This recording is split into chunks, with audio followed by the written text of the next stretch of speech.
السلام علیکم ورحمۃ اللہ وبرکاتہ۔ معزز سامعین کرام، آئیے آج کی اس ویڈیو کے اندر ہم بات کرتے ہیں حضرت مولانا ندیم الواجدی صاحب رحمۃ اللہ علیہ، جو اب ہمارے درمیان نہیں رہے۔ دعا کرتے ہیں کہ اللہ تعالی حضرت کی بال بال مغفرت فرمائے، ان کے درجات کو بلند فرمائے، جنت الفردوس میں اعلیٰ سے اعلیٰ مقام نصیب فرمائے، گھر والوں کو، لواحقین کو، شاگردوں کو صبر جمیل عطا فرمائے۔ ناظرین کرام، آئیے آج اس ویڈیو کے اندر حضرت مولانا ندیم الواجدی صاحب کچھ حالات زندگی بیان کرتے ہیں۔ آپ سے گزارش ہے ویڈیو کو مکمل ملاحظہ فرمائیں۔ حضرت مولانا ندیم الواجدی صاحب، ان کی ولادت 23 جولائی 1954 عیسوی کو دیوبند ضلع سہارنپور بھارت میں ہوئی۔ پیدائشی نام واصف حسین ہے، جو حسین احمد دیوبندی رحمت اللہ علیہ کا تجویز کیا ہوا ہے۔ حضرت مولانا ندیم الواجدی صاحب کا خاندان بھی علمی تھا۔ ان کا خاندان تقریباً 1.5 صدی قبل بجنور سے دیوبند آ کر آباد ہوا۔ ان کے دادا احمد حسن دیوبندی جامعہ مفتاح العلوم جلال آباد کے شیخ الحدیث تھے۔ ان کے والد واجد حسین دیوبندی جامعہ اسلامیہ تعلیم الدین ڈھابیل گجرات کے شیخ الحدیث تھے، اور ان کے ماموں شریف حسن دیوبندی دارالعلوم دیوبند کے شیخ الحدیث تھے۔ حضرت مولانا ندیم الواجدی صاحب، ان کی ابتدائی تعلیم ناظرہ و دنیات تک دیوبند میں ہوئی۔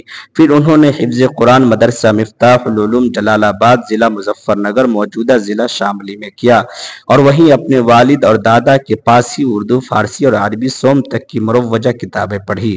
وہیں مدرسہ مفتاح العلوم جلال آباد میں انہوں نے حضرت مولانا مسیح اللہ خان شیرانوی جلال آبادی رحمۃ اللہ علیہ سے بھی استفادہ کیا۔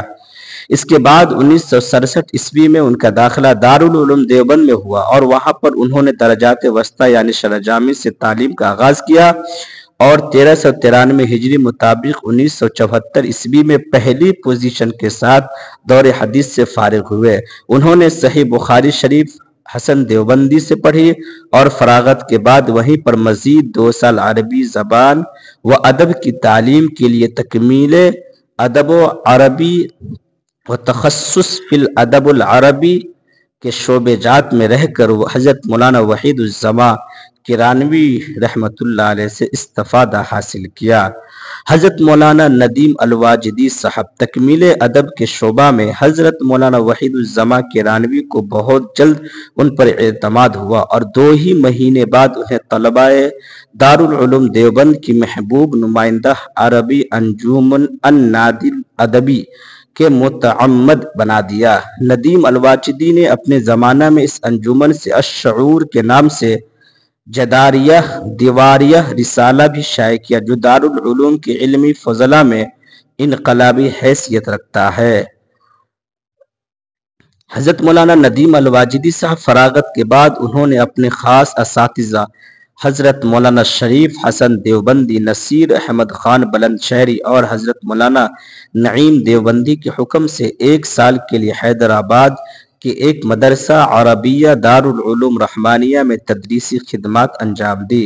پھر انہوں نے 1978 میں مجلس شورا دارالعلوم دیوبند نے اجلاس 100 سالہ کے شعبہ تصنیف و تالیف کے نگراں کے طور پر انہیں دارالعلوم مدعو کیا، جس کے بنا پر انہوں نے دارالعلوم تشریف لا کر 2 سال تک یہ ذمہ داری نبھائی، اور اپنے زیر نگرانی انہوں نے عربی و اردو کی متعدد کتابیں اور رسالے تیار کیے۔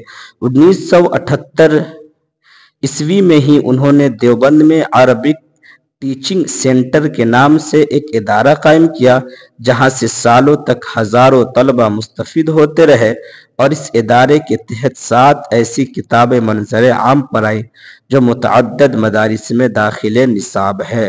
ناظرین کرام، آج کی ویڈیو میں ہم اتنا ہی بات کریں گے۔ انشاءاللہ دوسری ویڈیو کے اندر حضرت کی اور بھی خدمات جلیلہ قدیرہ کو انشاءاللہ آپ تک پیش کریں گے، آپ تک پہنچانے کی کوشش کریں گے۔ آپ سے گزارش ہے ویڈیو کو لائک کریں، چینل پہ نئے ہیں چینل کو سبسکرائب کریں، دوستوں تک شیئر کریں۔ السلام علیکم ورحمۃ اللہ وبرکاتہ۔